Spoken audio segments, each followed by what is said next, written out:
two mysterious statues in the Philippines you can only see underwater. The Philippines is a famous objective on account of its stunning vacation destinations. However, there's something in the Philippines you most likely don't know up to this point. There are really two puzzling grottos or sculptures in the Philippines you can only see underwater.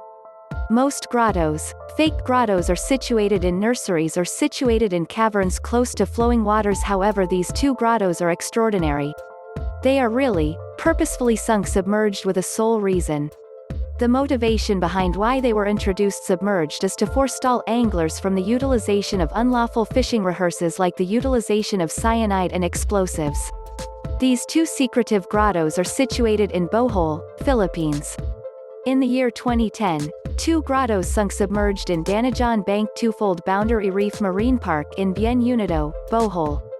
One was the Honored Virgin Mary in September and the difference was the Santo Niño in October. These two 14-foot tall grottos are sunk down 60 feet submerged.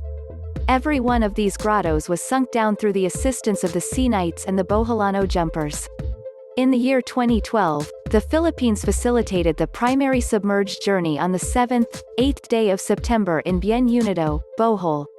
Possibly your strict companions or relatives don't have the foggiest idea about these grottos submerged truly existed. Share it with them. Thank you for watching. Hope you liked the video. Please don't forget to like, share and subscribe. Keep safe and have a good day.